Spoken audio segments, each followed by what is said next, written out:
Hello guys, कैसे हैं आप? तो चलिए शुरू करते हैं। अभी स्टडी सेंटर में आप सभी लोगों का स्वागत है। मैं अभिषेक यादव आपके लिए लेकर आया हूं वीडियो दूसरी, जो कि वृत्तों से संबंधित क्षेत्रफल की है। जैसा कि मैंने पहले वीडियो में आप लोगों को बताया कि हमारी बेसिक क्या होता है इसके बारे में, और अब हम पहली प्रश्नावली यानी 12.1 लेकर आए हैं, जिसके बारे में पहला क्वेश्चन आपको हम बताते हैं। तो चलिए क्वेश्चन के बारे में देखते हैं। क्वेश्चन क्या है? दो वृत्तों की त्रिज्याएं क्रमशः 19 सेंटीमीटर और 9 सेंटीमीटर है। उस वृत्त की त्रिज्या ज्ञात कीजिए जिसकी परिधि इन दोनों वृत्तों की परिधियों के योग के बराबर है। जैसा कि आप लोग देख रहे होंगे कि सवाल से आपको कुछ नहीं समझ में आया, तो आपको चलिए बताते हैं इस सवाल में है क्या।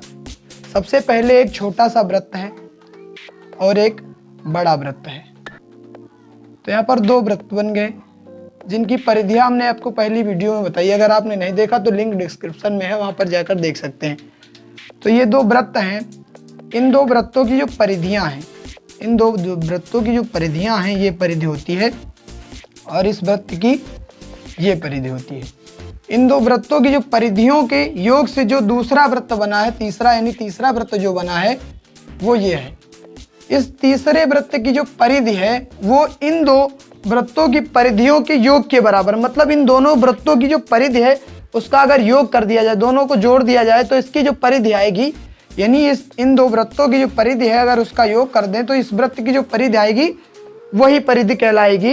इन दोनों वृत्तों की परिधि के योग के ये परिधि बराबर होगी। तो ऐसा, अब इन दोनों वृत्तों की जो त्रिज्याएं हैं वो दी गई हैं आपको, और इस वृत्त की त्रिज्या आपको पता करना है। तो चलिए पता करते हैं। कैसे पता करेंगे आप लोगों को बताएंगे। इतना आपको समझ में आ गया हो, इसको हटाते हैं और यहाँ पर आपको सवाल की ओर लेकर चलते हैं। तो वीडियो को लास्ट तक जरूर देखें, जिससे आपको पूरा सवाल समझ में आएगा। और अगर आप आते हैं और ऐसे देखकर चले जाते हैं तो आपको वीडियो से लाभ नहीं मिलेगा। अगर आप पूरा वीडियो देखेंगे तब आपको पूरा लाभ मिलेगा। तो चलिए हल की ओर चलते हैं। सबसे पहले दो वृत्तों की त्रिज्याएं। तो पहले वृत्त की त्रिज्या, पहले वृत्त की त्रिज्या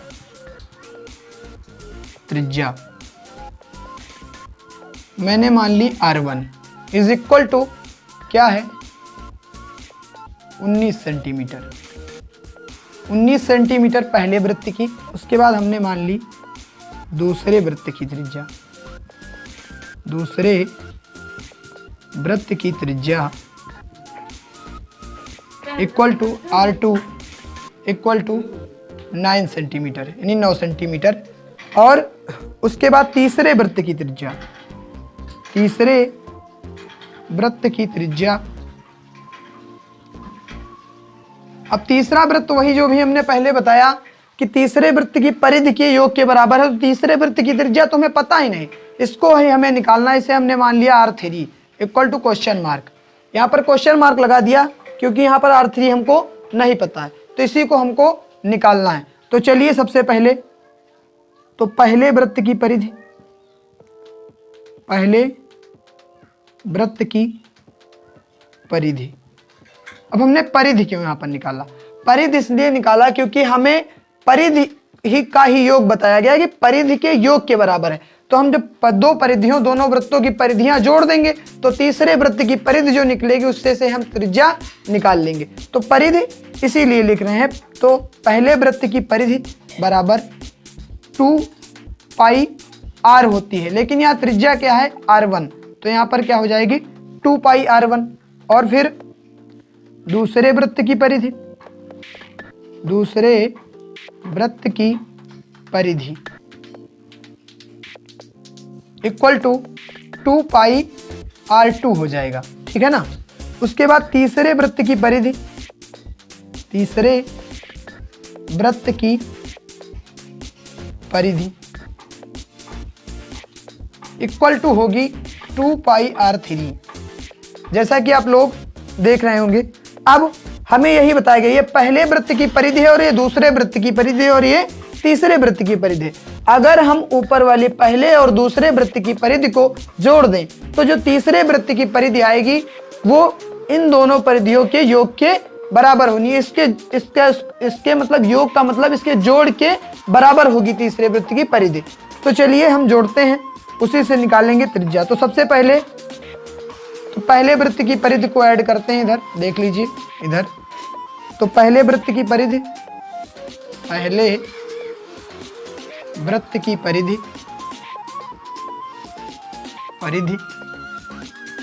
प्लस दूसरे वृत्त की परिधि, वृत्त की परिधि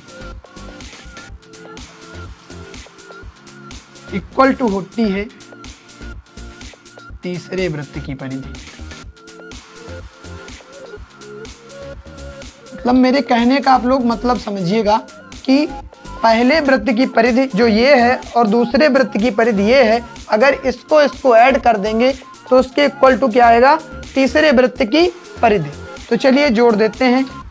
तो 2 pi r1 plus 2 pi r2 equal to होता है 2 पाई r3। तो इसमें देखिए कॉमन क्या क्या दिख रहा है आपको, इधर 2 पाई कॉमन हम ले सकते हैं क्योंकि r1 r2 चेंज है और 2 पाई कॉमन ले सकते हैं। तो आप लोग 2 पाई कॉमन ले लीजिए। इसमें बचा क्या, r1 plus r2 is equal to 2 pi r3।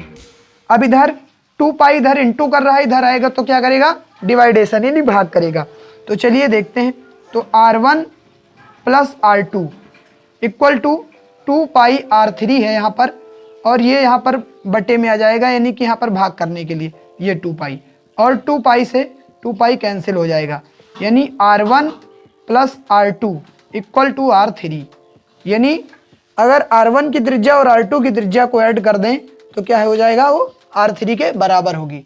तो r1 की त्रिज्या कितनी है, r1 बराबर यहाँ पर देख लीजिए, यहाँ पर r1 बराबर 19 सेंटीमीटर और r2 बराबर 9 centimetre.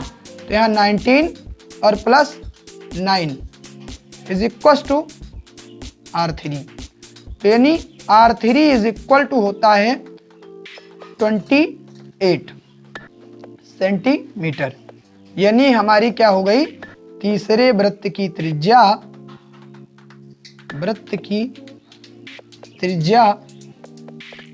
Is equal to 28 centimetre. तो आपका ये पहला सवाल यहाँ पर पूरा हुआ। तो चलिए अगला वीडियो दूसरे सवाल पर लेकर आते हैं। तब तक के लिए धन्यवाद, और वीडियो को लाइक शेयर कमेंट करना ना भूलें। अगर हमारा वीडियो पसंद आया तो इसे सब्सक्राइब अवश्य करें। जय हिंद, जय भारत।